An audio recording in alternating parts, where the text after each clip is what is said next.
What is happening, guys? So you can see from the title of this video, this will be my personal review of the Nintendo Switch right here, and this will not be of the Pro Controller, which I also do own. This will not be of the actual accessories that I do own. Those will be different reviews. This is the actual review of the $299 unit you get inside the box, and I apologize, that's my dog barking. So obviously, I've already opened it up. I've played with this baby for since Thursday midnight. So, you know, I've been playing for quite a few days. I've been playing it in all type of form factors, in, you know, in TV mode, handheld, tabletop, all over the place as well. From my couch to my bed to the bathroom to you know, to the dining room to at work. Pretty much everywhere you can think of me playing, other than a plane, I've played. Which is fantastic because I can actually get a good sense of reviewing this unit. So with that being said, let me show you and review what comes in the $299 box with a Nintendo Switch. So that's of course the little box you get with it. It's not that big at all, people. It's not that big at all. So let's start with the unit itself. This, believe it or not, is the actual unit. This is the full-fledged console. This is the Nintendo Switch. Everything that it comes to horsepower is inside here. Alright, you got your two fans over here on this side. You got your one exhaust fan over here on the top. You got your power button. You got your volume buttons over here. And this is, of course, the game cartridge slot. I have Breath of the Wild in there right now, of course.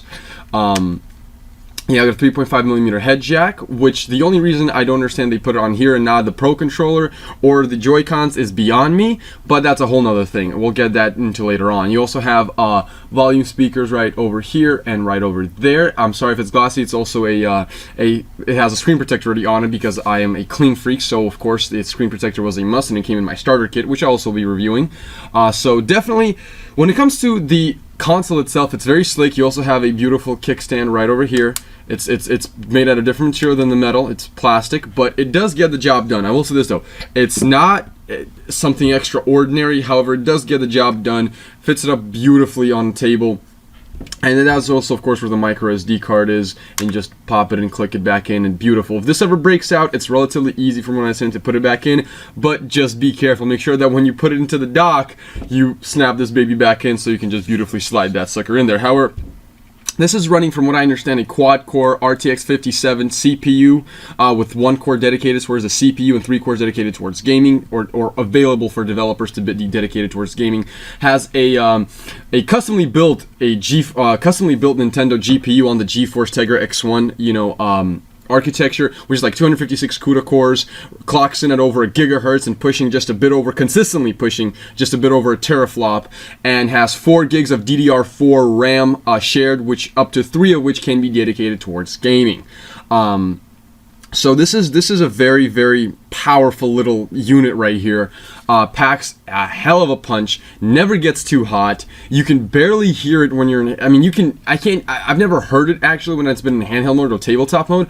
I've heard it once when it was in dock mode, and that's because my volume was like 5 or 6, and I just heard this little fan just when it started, like, you know, really processing the power of Breath of the Wild, just a tiny little bit for like a minute, and then it was just completely silent. That's the only time I've heard this console in any type of way other than the UI. So definitely, for the money you're paying, you're getting one hell of a powerful beast in this much space. I mean, this thing is small.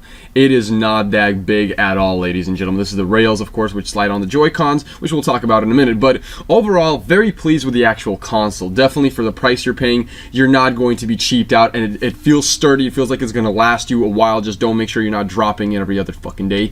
Then yes, you'll be just fine. So definitely worth the price of that right there. Then, sorry about that. For some reason, my camera went off. This right here are the Joy-Cons. So you have the Joy-Con left and you have the Joy-Con right.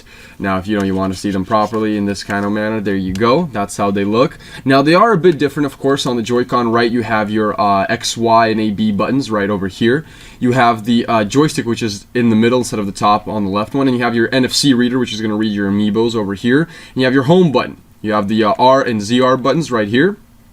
And you have an SR and SL button right over here, so when you slide on the rails, you just play with them like that, and they enhance the, I guess, the grip on the actual Joy-Cons. You can play without them, but I'm just being real for a person that has played, you know, with the sticks attached, with the little mini grips attached to the Joy-Cons. They do make them much more comfortable. There's also a plus button right there, which is a pause button, or a menu button in any game. So cool stuff there. On the left Joy-Con, You have the same, you know, L and ZL buttons. You have your directional joystick, and you have a minus button, as well as an SL and SR button over here on the side. Little neon lights go on when you press it. It's trying to connect to the Switch even though it's off. And you have your directional D-pad, not a traditional D-pad, the one that's on the Pro Controller or any other controller. It's done so that when you play this in this way, so that everyone has 4 buttons to press. And also has a capture button, which right now will capture screenshots immediately, seamlessly, and later on, after an update, will capture video gameplay.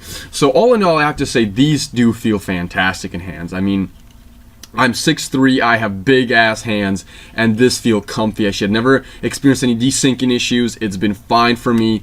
The only thing I would say though, it does get you have to get used to the actual button layout. It takes you maybe about an hour of in gameplay, but I will say this though, even though that the triggers, you know, like the bumpers and triggers are small, there's a very nice click to them, and it's very responsive. So you know when you clicked it. There's a click, you feel it, and it's very responsive, and it's just beautiful. The actual joysticks do have a little issue when it comes to me. Their travel isn't a lot. Like you can see, that's as far as it will go. However, when you are playing games and you get used to it, you do start to understand where you are with the Joy-Cons and your maneuverability, because obviously your fingers get muscle memory in them. And you start seeing how the actual gameplay works with them, and it works beautifully. That's the only thing that, again, you just have to get used to the button layout. The buttons are the size of a 3DS, however, they're much more clickier. Much more clickier. They definitely feel much more responsive, and that's saying a lot because the new 3DS ones are very responsive, and these ones are even more so.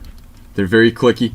All the buttons are clicky in here. I will say this though, when I play in tabletop mode, I'm on the go, I do not have these in the grip. I have them separately right here. I don't know why, it just feels comfortable. I have played while it's in TV mode like this as well. Very comfortable, just put your hands to the side and you're good to go. You don't have to have them in a control factor. So definitely cool stuff right over here on the back. You have a little I guess you can say it's a grip when you're in handheld mode. I'll show you guys in a sec. And these are the buttons that you would take and press to slide them off of any type of attachment. So if you want them on the actual unit, all you do is you slide them on. Has a nice little click. Same thing goes for the right one.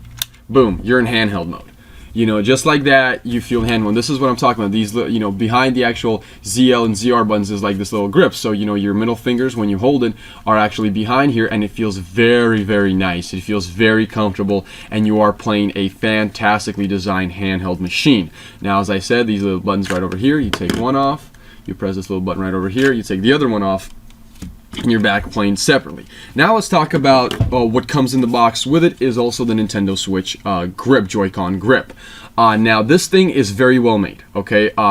It comes in the box, as you can see, it has like this nice black matte finish. It says Nintendo over here, it has the Nintendo Switch icon right over here, and the neon lights to indicate what player number you are. This is not the charging grip, this is what comes inside the actual box for $2.99. Now this is made so that you can take both of your Joy-Cons, alright? Slide them in there, beautiful click, slide them there, and then you have the puppy dog controller. I know once you see it, you can't unsee it. However, with that being said, and I have big hands. A lot of people said that this is very uncomfortable, they don't like it. I personally don't mind it at all.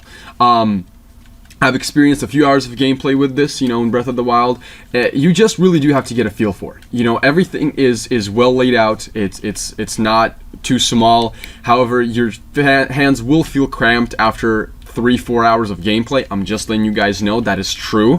However, if you have smaller hands, you won't have that problem. Also, a lot of people thought that you will have to do this movement, the claw movement, to get to the buttons. You actually don't.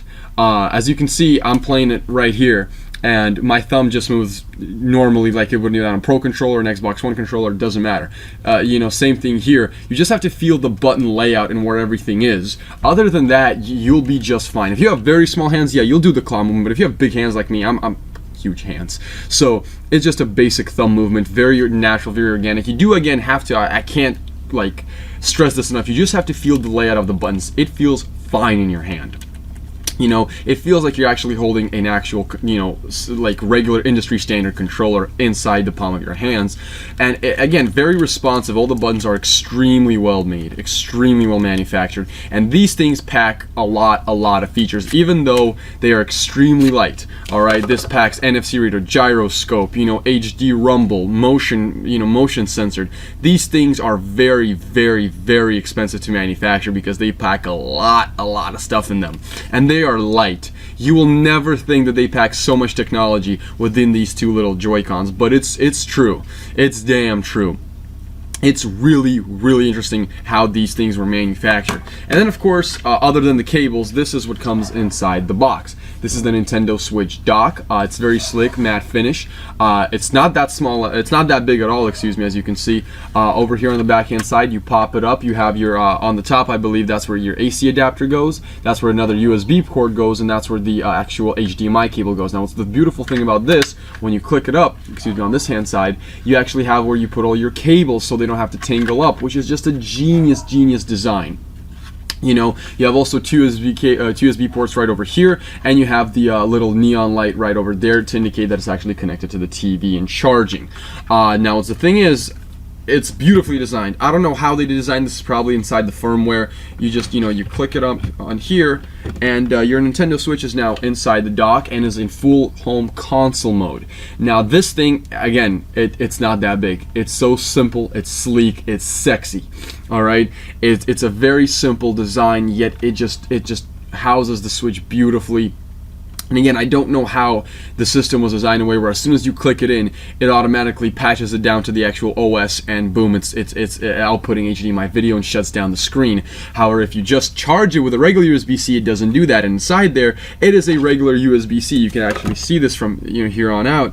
I don't know if you can see that on the camera, but it's just a regular USB-C. I don't know what it actually presses on the bottom of the console, if it presses these two little things in there in order to notify the system that it needs to go into full-fledged home console mode. From the looks of it, that's what it is. I might be mistaken, but this is definitely geniusly designed. So all in all, for $299, you're getting a great console. I'm being real here. You know, you're getting a fantastic console. You're getting one of the best home consoles ever created, you know, if not the best because of the exclusive titles coming to the system. You're getting the most powerful handheld ever created, point blank period. You can take it, you know, tabletop mode, you can detach it, you can play split screen on this 6.2 1280 by 720 multi-touch screen display. You can do whatever you want with it. You know, I personally prefer it to play in home TV mode. That's just my personal preference. However, I've spent hours playing handheld in bed, on the road. I've spent, you know, a few hours playing in tabletop mode with a friend.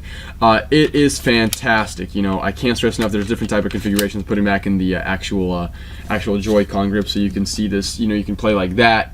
Anyway, it's amazing. It's a fantastic console, and I really do think that for the power that you're getting, for the type of games that you're getting, more importantly, for the type of, you know, content, you know, that you're going to be buying for the system, it is definitely worth the price of $299. And this is how the actual unit looks docked with the Joy-Cons attached to it. This is how it mostly is for me. You know, it just stays on the shelf, and I have the Pro Controller, which I will be reviewing next, because that is probably the best controller ever created, point blank period. No doubt about it. So with that being said, guys, if you enjoyed this review, like, comment, share, and subscribe. Really do appreciate that. If you got a Nintendo Switch, comment in the comment section below. Let your boy else have a conversation about it. If you enjoyed this video, please subscribe. Really do appreciate that. Hope you have a wonderful day, and peace out. I've been so alone ever since I left the tribe. That's just how it goes, guess I like